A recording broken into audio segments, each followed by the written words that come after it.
Hi everybody, I'm Demetria, and on this video, I'm going to be sharing with you some tips to help you with your blogging content strategy. I would love for you to hit that bell, subscribe if you find this content interesting throughout the video. As a web designer, I know how important it is to not only have a beautiful website, but to be able to keep that website flowing with great content that is usable, that your readers want to keep coming back to.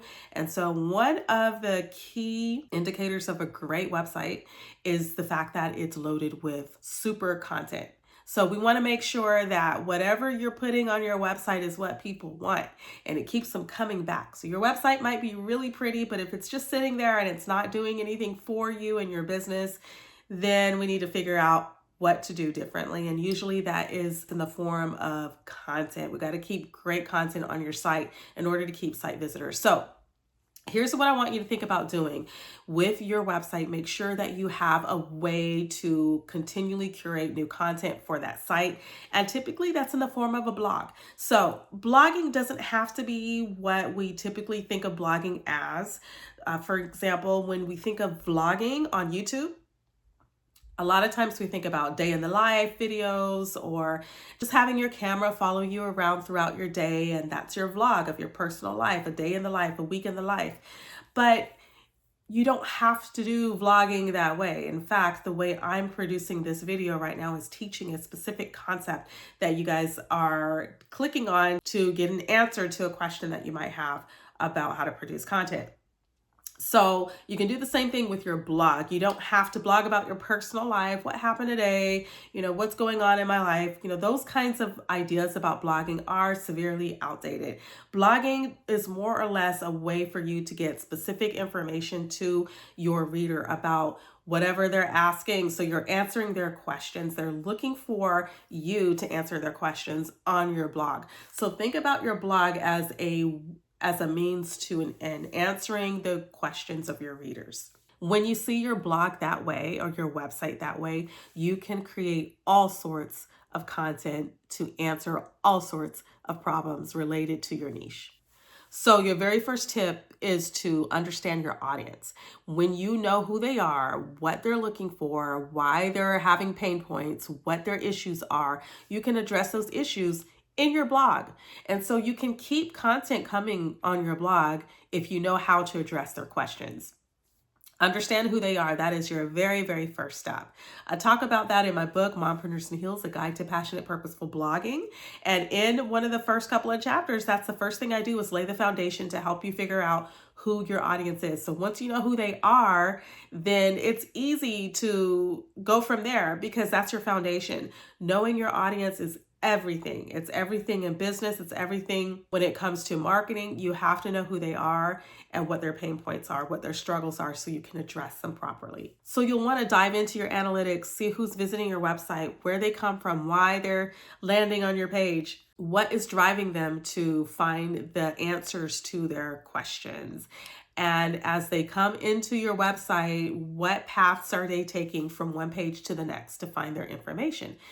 Going into your Google Analytics, if you don't have it installed already, get it installed because it will show you the pathways that they're taking from one page to another on your blog.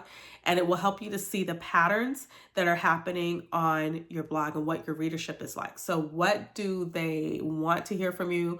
What are they looking for? And what are they ending up on? And what's causing them to leave once they found what they're looking for? Or maybe they didn't find what they're looking for.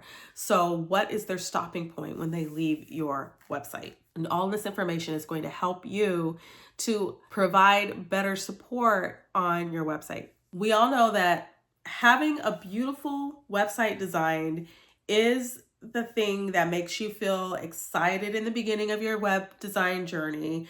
You are excited to show the world your new refresh, your rebrand.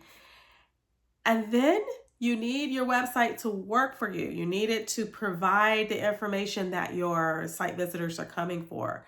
So if you are a service provider, you want people to come to your site to see what it is you're providing, your coaching services, your consulting. You want people to see that, right? So in order to bring those people into your site, you have to be offering content on a regular basis to show your expertise and to constantly be delivering something that not only is for your reader, but also for the search engines. And we're going to talk about that in a moment, but it helps all across the board that you are providing this constant information on your website. And again, blogging is the easiest way to do that. So if you're ever in need of ideas for your blog, all you have to do is find the keywords that your site visitors, your potential site visitors would be looking for, and find the questions that you would want them to ask in order to find your website, and type those questions in to ChatGPT and see what kinds of other questions come up, what kinds of answers are coming up, to curate ideas for new topics and ideas that you could blog about. And then head on over to Keyword Planner and head over to other tools such as SEMrush or Key Search or Ubersuggest. And you need to figure out what key phrases people are actually typing in every single month and capitalize on those keywords, because that's going to help bring traffic to your site, because these are keywords people are already searching for. So if they're going to be searching using these specific keywords, then you need to be hopping on those keywords so that when they type them in, you have a very high chance of showing up in the search engine results pages and offering the answers that they're looking for. So once you come up with your list of topics and ideas that you definitely want to talk about on your blog, because you've already researched it in Key Search or Ubersuggest or Keyword Planner, you know this is what people are looking for, and you know your audience and what their pain points are and what questions they want answered. Now you need to curate a list of topics to talk about. And of course, use your ChatGPT to help you figure out more topic ideas and start writing. That's pretty much what you need to do. Start writing. So once you have these topics, you start writing, and maybe you want to write 2 or 3 times per week. You want to write a blog post, publish a blog post a couple of times a week in the beginning until you get some momentum and get enough blog posts out there so that your site has a solid foundation of content information that's around a certain pillar content. Then once you get that built up, you can kind of slow down after a couple of months or a year or so. You don't have to continue to post every other day or 3 times a week. In fact, you can slow all the way down to maybe once a week, and maybe even less than that as time progresses. But initially, when you're first building your blog or your website, you will want to make sure that you're giving as much as you can to that blog so that you can build up the authority around that niche. So that's how you build up your website to offer massive information on your topic and answer the questions that your readers have and bring prospective clients to you. As far as the kinds of content you want to write, just make sure that you maybe offer a variety of types of content. I know some people are really good with tutorials and DIY and just step-by-step instructions. So maybe have a mix of that, and maybe some interviews if that's something you're doing, or maybe just like a personal experiences and anecdotes, things that you have experienced in your journey that you want to share with your audience so that you can show them the realistic side of what you're doing.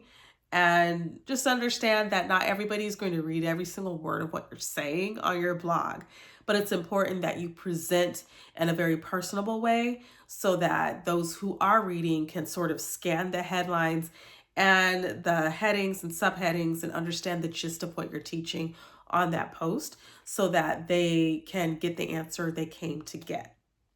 So making it personable, adding in chunks of images and maybe some video and audio here and there, some multimedia sprinkled throughout the post is always helpful. Just different ways that can break up that post and make it less clinical and more personable is helpful. So just for a personal example, not all of my blog posts are what I would consider the best blog posts. I haven't always written the best blog posts. And much of what I've written, especially when I first started blogging over 10 years ago, was literally not good at all. I would not recommend that you go back and read those. In fact, I've taken a lot of that stuff down because I've learned a lot about how to better position myself online as a blogger or a content creator.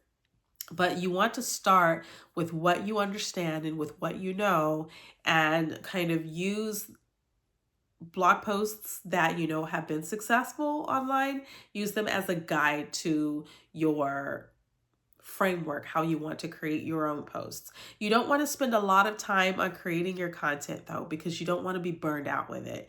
But as you create content, you want to get into a flow so that it's easy for you to create that content on a regular basis. So it's important you do get out content.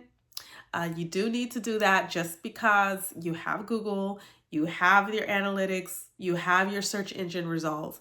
You are going to make a big difference, as I've shown earlier with my own personal examples.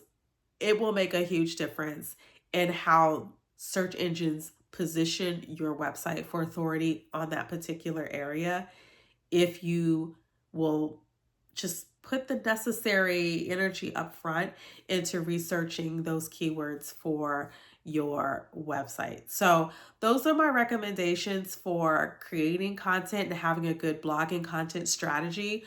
You don't want to have a website but not have a content strategy, because the website serves its purpose for your storefront, for your virtual digital storefront, right? But in order to keep customers coming back, you also want to have, outside of Facebook ads or Instagram ads or paying for out-of-pocket expenses for your marketing endeavors, you also want to have an SEO plan that is working on the back end to give you long range and long-term growth.